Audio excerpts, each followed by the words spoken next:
성도님들, 다윗은 젊은 날 위기의 시절이 여러 번 있었지만 대부분 외적인 환경 때문이었지 그 내면의 어려움으로 인해서 위기를 겪었던 적은 드물었습니다. 근데 오늘 본문 1절 말씀에는 다윗의 내면에 큰 어려움을 주는 사건이 기록되어 있습니다. 바로 사무엘이 죽었다라는 것입니다. 오늘 본문의 첫 절을 이 배경으로 시작하는 이유가 있습니다. 왜냐하면 다윗은 자기 아버지와 같은 사무엘이 죽고 난 이후 마음이 많이 복잡하고 외로웠을 것이다 라는 이 복선을 깔아놓고 있기 때문입니다. 생각해 보십시오. 사무엘 선지자는 다윗의 인생을 바꿔놓은 사람입니다. 집안에서도 아들 대우 제대로 받지 못하던 이 다윗에게 이 사무엘은 다윗을 찾아와서 장차 이스라엘의 왕이 될 것이다 라는 소망을 주었습니다. 꿈을 준 거죠. 그리고 다윗은 지금 사울 왕의 박해라는 너무나 큰 외적인 어려움 속에 있지만 하나님께서 사무엘을 통해 주신 그 소망을 따라서 지금까지 버티고 있는 것입니다. 비록 아직도 그 소망은 성취되지 않았지만 그럼에도 불구하고 그 소망을 쫓아서 어려움을 헤쳐나가며 살고 있었던 다윗이었는데요. 갑자기 사무엘이 죽었다라는 소식을 접하게 되었으니 그 마음에는 몹시 큰 번민과 어려움과 고독이 찾아왔을 겁니다. 게다가 지금 자기 자신을 따르는 주변 사람들을 보니 이 사람들은 뭐 빚진 자, 억울한 자, 원통한 자들이 대부분입니다. 그러니 사무엘이 말했던 그 소망은 이루어질 것 같아 보이지는 않고 오히려 자신은 혼자 세상에 남겨진 것 같은 어려움 속에 있는 거죠. 그런데도 문제는 자기를 따라다니는 사람들을 여전히 또 어쩔 수 없이 먹여 살려야 하는 숙제가 있었다라는 겁니다. 그런데 마침 양털 깎는 날이 되었습니다. 그래서 다윗은 양이 3,000마리요, 염소는 1,000마리나 소유한 부자 나발이라는 사람의 집에 사람을 보내어 먹을 양식을 좀 청하게 됩니다. 관습적으로 양털 깎는 날은 축제의 날이기도 하고요. 또 후하게 나그네를 대접하는 날이기도 합니다.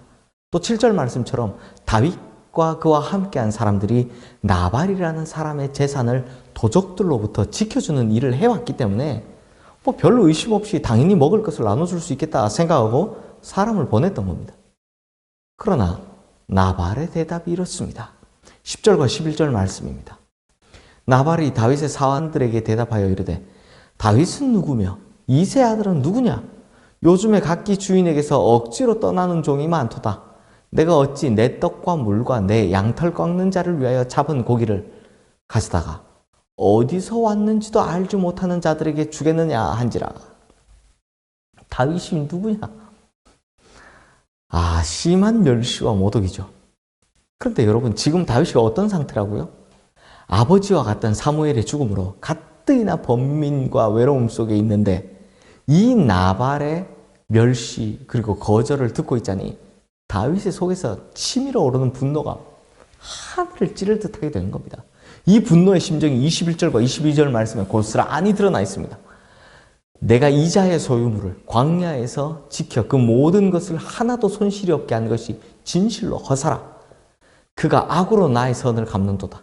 내가 그에게 속한 모든 남자 가운데 한 사람이라도 아침까지 남겨두면 하나님은 다윗에게 벌을 내리시고 또 내리시기를 원하노라. 무슨 말입니까?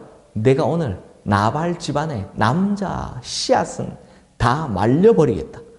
그리고 너희 집안을, 내가 나발 집안을 완전히 다 쓸어버리겠다라는 이 엄청난 분노를 가진 겁니다.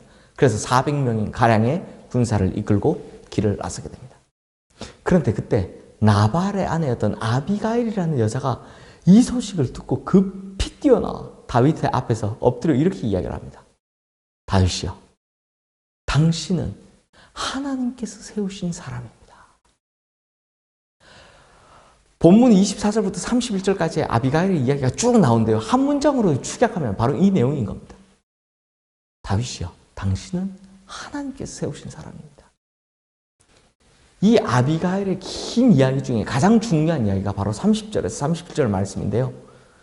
여호와께서 내 주에 대하여 하신 말씀대로 모든 선을 내 주에게 행하사 내 주를 이스라엘의 지도자로 세우실 때에 내 주께서 무죄한 피를 흘리셨다든지 내 주께서 친히 보복하셨다든지 함으로 말미암아 슬퍼하실 것도 없고 내 주의 마음에 걸리는 것도 없으시리니 다만 여호와께서 내 주를 후대하실 때 원하건대 내 주의 여종을 생각하소서 하니라. 이게 무슨 이야기입니까? 다윗, 당신은 하나님께서 세우신 사람인 걸 내가 잘 압니다. 하나님께서 반드시 당신을 이 나라의 왕으로 세우실 겁니다.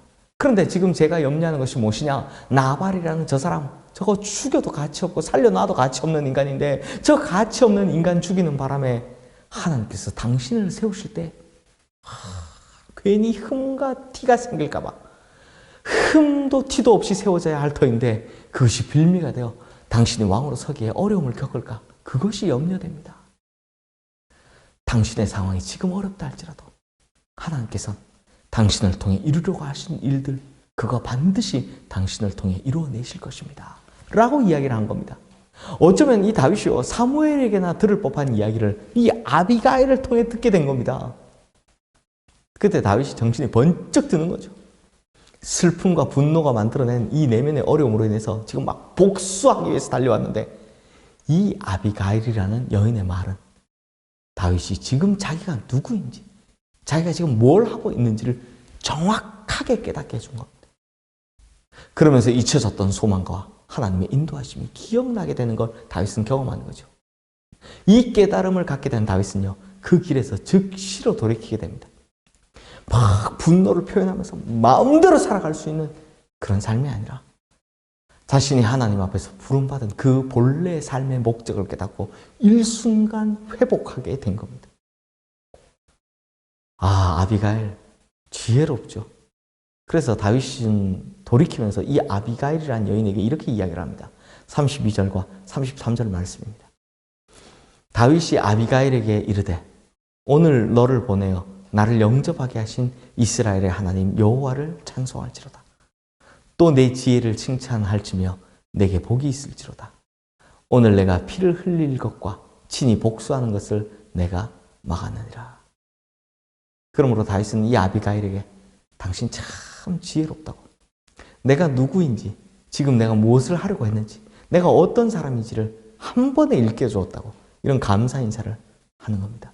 그래서 42절 말씀을 보면 이 지혜로운 아비가일은 훗날 다윗의 아내가 된 것을 볼 수 있습니다.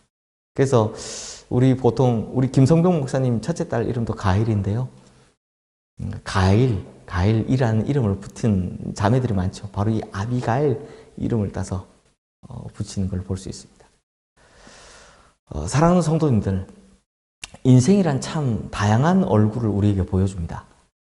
그래서 살다 보면 때로는 어려운 일을 만나기도 하고 때로는 속상한 일을 만나게 되기도 하고 또 반대로 평안하고 부유한 그런 일도 만나게 됩니다. 그렇기에 필요할 때마다 우리의 삶의 길에서 하나님께서 주신 소명의 길을 끝까지 또 아름답게 걸어갈 수 있도록 우리 자신을 일깨워 주시는 그런 분, 때로는 막 격려하기도 하고 때로는 가르쳐 주시기도 하고 때로는 우리의 마음을 새롭게 하기도 하고 때로는 더 단단히 다져주는 그런 깨달음을 주는 이가 있다면 우리의 인생이 있다면 얼마나 좋겠습니까? 그래서 내가 막 힘들 때 내 삶 속에 아비가일 같은 사람이 있어서 환경을 비롯한 여러 가지 요인들에서 내가 막 모든 것들을 휘둘릴 때 하나님께서 나에게 하시고자 하시는 말씀을 제대로 들려줄 수 있는 그런 분이 있다면 얼마나 좋겠습니까? 그렇죠? 그런데 성도님들, 요한복음 14장 26절 말씀 우리에게 이렇게 말씀하십니다. 보혜사 곧 아버지께서 내 이름으로 보내실 성령 그가 너희에게 모든 것을 가르치고 내가 너희에게 말한 모든 것을 생각나게 하리라. 그러므로 우리가 살아갈 때 성령님께서 우리에게 찾아오셔서 바로 이 역할을 하신다라는 것입니다. 그리고 성령님을 통해 주시는 말씀으로 말미암아 나의 모습을 보게 된다는 거죠. 그러므로 성령님께서 내가 어디에 있든지 내가 하고 있는 것이 무엇인지 그걸 깨닫게 하시면서 환경에 휘둘리고 분노에 휘둘리고 사건에 휘둘리고 자기 욕망에 휘둘리는 나로 하여금 정신을 차리게 하시고 하나님 앞에서 내가 걸어가야 할 길, 해야 할 일을 다시 알려주시고 회복시켜 주시는 것입니다. 그러므로 성도님들, 우리 성령의 음성에 귀를 기울이셔야 합니다. 하나님 말씀에 귀를 기울이셔야 합니다. 그러면 바로 그곳에서 하나님께서는 우리를 찾아오셔서 우리의 모든 잘못을 바로 잡아주시며 다시금 새로운 길을 열어주실 뿐만 아니라 새로운 소망을 주시는 그 성령님께서 우리를 도와주실 줄로 믿습니다. 기도하겠습니다. 하나님 아버지, 우리가 이 세상 살아가다 보면 환경에 휘둘리고 상황에 휘둘리고 분노에 휘둘리고 욕망에 휘둘리고 참 이모저모 많이 휘둘릴 때 많습니다. 그러나 그때 다윗에게 아비가일이 있었던 것처럼 우리에게도 우리의 마음을 한순간 깨닫게 해주는 그런 분이 계시다면 얼마나 좋겠습니까? 그 분이 바로 성령이시다라고 주님께서 말씀하셨사오니 이제 우리가 성령께서 하시는 말씀 또 하나님 말씀에 귀를 기울이게 하여 주시옵소서. 그래서 휘둘리는 인생이 아니라 굳건하게 서가는, 그리고 휘둘렸다면 다시금 회복하는 우리의 인생이 되게 하여 주시옵소서. 예수 그리스도 이름으로 기도드리옵나이다. 아멘.